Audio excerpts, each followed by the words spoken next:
What if the body was never meant to be pushed into pain to become stronger, but instead invited gently, patiently to remember how to move? For decades, we have been taught that effort must be loud, breathless, and punishing to matter. Yet biology tells a quieter story. The human body, especially as it ages or recovers, responds not to force, but to signals. Low-impact movement is one of the clearest signals of safety we can give our nervous system. When joints move without threat, muscles awaken without resistance, blood flow improves, and the brain begins to trust motion again. Strength does not start in the muscle, it starts in the brain's decision that movement is safe.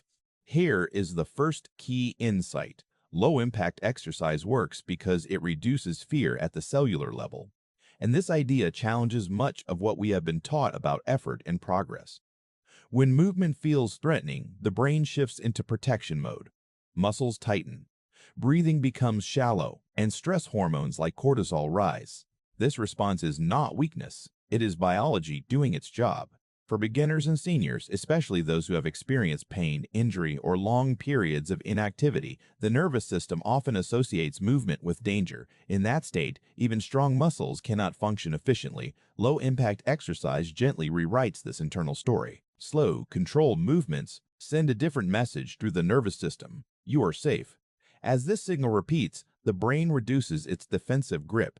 Muscle activation becomes smoother, coordination improves, and energy is used more efficiently. From a scientific perspective, this is neuromotor recalibration, the brain relearning how to recruit muscles without unnecessary tension. Strength begins to emerge not from strain, but from clarity and communication between nerves and muscle fibers. At the cellular level, this calm environment allows repair to occur. Excess cortisol interferes with muscle protein synthesis and increases inflammation. Low-impact movement lowers this stress response, allowing growth and recovery processes to resume. Blood vessels dilate, improving oxygen delivery, while mitochondria become more responsive to demand. The result is not exhaustion, but quiet resilience. What's remarkable is that this process often feels almost too easy, which is why it is frequently underestimated. Yet biology does not reward suffering, it rewards adaptation. When the body senses safety, it invests in strength. Low-impact exercise succeeds because it respects this truth. It builds capacity by restoring trust between the brain and the body, and once that trust is rebuilt, strength follows naturally, without force or fear. The second key idea is that joints are living systems, not passive structures meant to endure wear until they fail. We often speak about joints as if they were simple hinges objects that grind down with use and must be protected by avoiding movement. But biology tells a more nuanced story. Joints are dynamic environments, constantly renewing themselves in response to how they are used. When movement is absent or abrupt and forceful, joints suffer. When movement is gentle, rhythmic, and controlled, joints adapt, nourish themselves, and become more resilient. Cartilage, the smooth tissue that cushions joints, does not have its own blood supply. This fact alone changes how we should think about joint health. Cartilage survives and regenerates through diffusion, a process that depends entirely on motion. Each time a joint moves through a comfortable range, it compresses and releases the cartilage, drawing in nutrients from the surrounding joint fluid and pushing waste products out. Without this motion, cartilage slowly dries, stiffens, and weakens not because of age, but because of neglect. Low-impact exercise creates the ideal conditions for this biological exchange. Movements that are slow and pain-free allow joints to experience repeated cycles of nourishment without inflammation. Unlike high-impact stress, which can trigger swelling and protective stiffness, low-impact motion encourages the joint to stay supple. Over time, this improves lubrication, reduces friction, and restores confidence in movement. There is also a neurological dimension to joint health.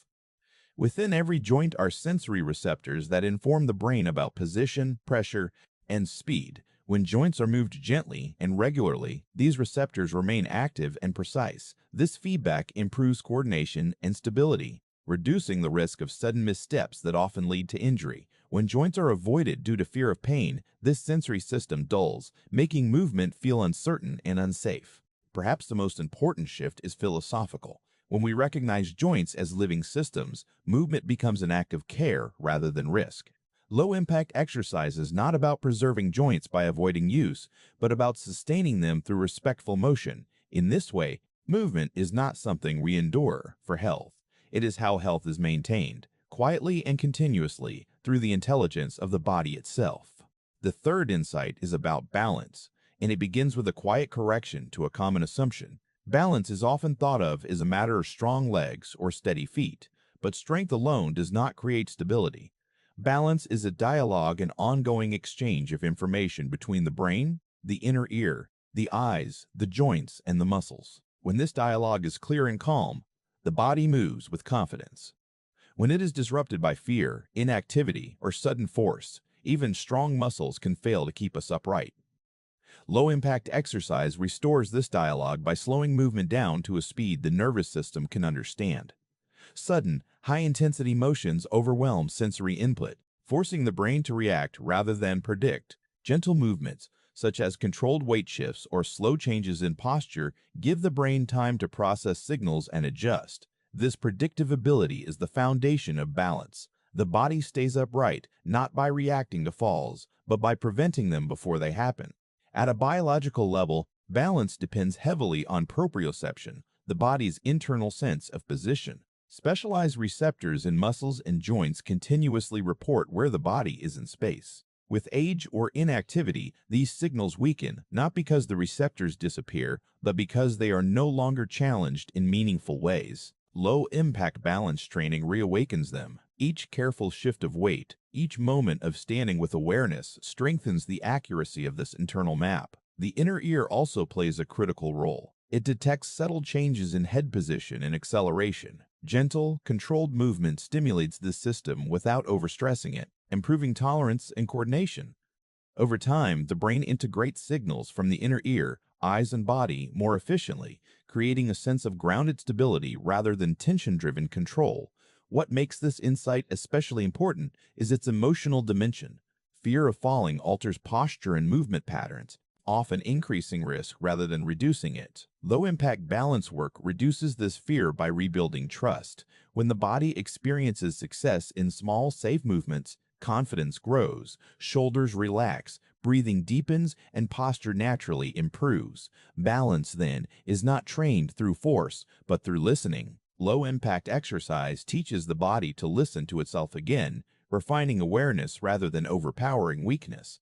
In doing so, it transforms balance from a fragile skill into a reliable expression of coordination, attention, and calm biological intelligence. The fourth key idea is often overlooked. Consistency reshapes biology more deeply than intensity ever could. We tend to believe that change only happens when effort is dramatic, when the body is pushed to its limits and forced to adapt. But the human body evolved in response to repetition, not extremes. From a biological perspective, the systems that govern energy, repair, and resilience are shaped by what happens often, not what happens occasionally. Low-impact exercise works because it can be done consistently without triggering excessive stress. Each session, even if brief, sends a clear signal to the body that movement is part of daily life. Over time, this signal alters cellular behavior. Mitochondria, the structures within cells responsible for producing energy, respond especially strongly to regular demand. When movement occurs daily, mitochondria increase in number and efficiency, allowing cells to produce energy with less fatigue and less waste. This is why people who move gently every day often feel more energetic than those who exercise intensely but irregularly. Consistency also influences hormonal balance. Regular low-impact movement stabilizes insulin sensitivity, supports healthy blood sugar regulation, and moderates stress hormone release. The body begins to anticipate movement rather than brace against it. This anticipation creates smoother transitions between rest and activity, reducing the sense of exhaustion that many beginners and seniors associate with exercise. At the tissue level, repetition without trauma allows muscles, tendons, and connective tissue to adapt gradually. Collagen fibers align along lines of gentle stress, becoming stronger and more elastic. Because the stress is modest, the body has time to repair fully between sessions. This reduces inflammation and lowers injury risk, creating a positive feedback loop where movement leads to comfort, and comfort encourages more movement. There is also a neurological shift that comes with consistency. Repeated patterns of safe movement strengthen neural pathways, making motion feel more automatic and less mentally demanding. What once required concentration becomes natural. This reduces cognitive fatigue and frees mental energy. especially important for older adults whose nervous systems are less tolerant of sudden overload. Perhaps the most profound effect of consistency is psychological. When movement becomes a reliable part of life rather than a test of willpower, identity begins to change. A person no longer tries to exercise. They simply move. In this way, low-impact consistency does not just improve physical capacity, it quietly reshapes the body's expectations, teaching it that strength, energy, and stability are sustained through gentle, repeated care rather than force.